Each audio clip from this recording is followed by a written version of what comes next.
In the warmth of a dinner party full of laughter, it began as a light-hearted joke or moment of lively banter.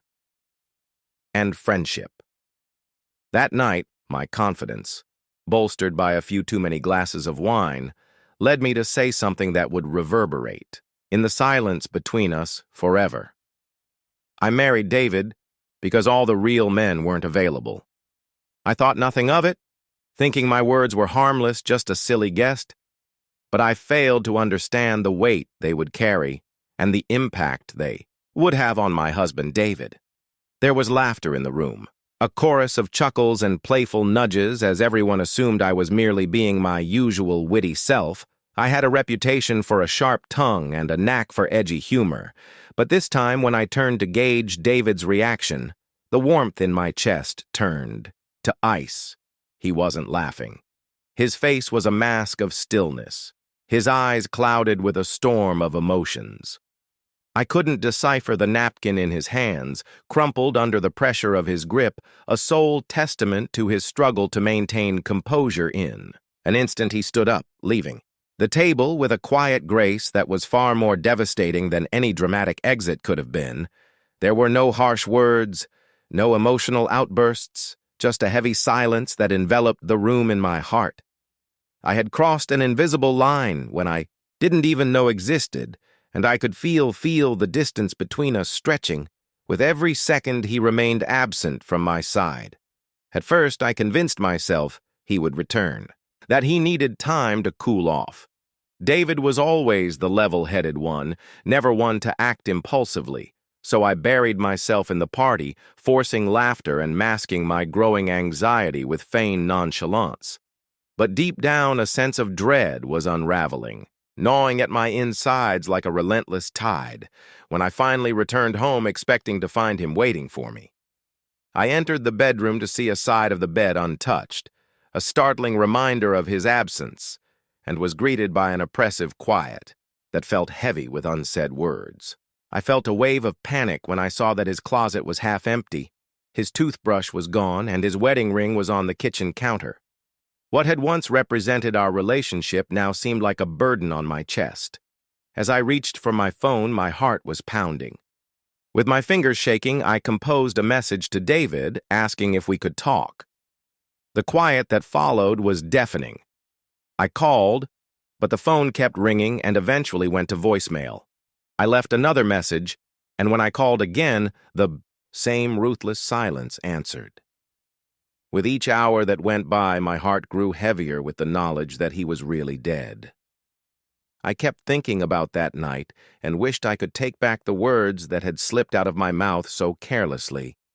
At least not in the way they sounded. I had always known David was a good man, maybe too good for someone like me. Throughout the process, I came to believe that I seek more and yearn for the rush of passion and spontaneity, even though he was kind, patient, and loving, everything I could have ever desired in a companion. Fester till it started to poison our relationship, and it was during this chaos that I started to feel attracted to someone else. Although we never crossed any physical boundaries, I knew deep down that I was emotionally straying and fostering a fantasy of what could be while ignoring the reality that was rumbling around me. David wasn't the kind of man who walked into a room and captured everyone's attention. Instead, he was bold, charismatic, and the kind of man who looked at me and flirted with me, igniting a spark I hadn't felt in years. In his quiet power, David either chose to ignore or failed to notice my wandering heart. Perhaps out of love, days turned into weeks and still no word from David. But as the nights grew longer and the bed next to me grew colder, a new feeling of fear crept in. The fear that I had finally pushed him too far, that my careless words had broken the bond we once shared. Every night as I lay alone staring at the emptiness beside me, I realized that I was starting to truly understand the gravity of my actions. I had lost him, and deep down I felt I had deserved every moment of that loss.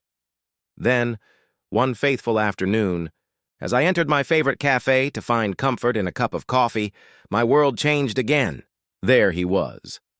David sitting at a small table by the window, laughing, and across from him was a woman who exuded confidence and grace, the kind of effortless beauty I had never had.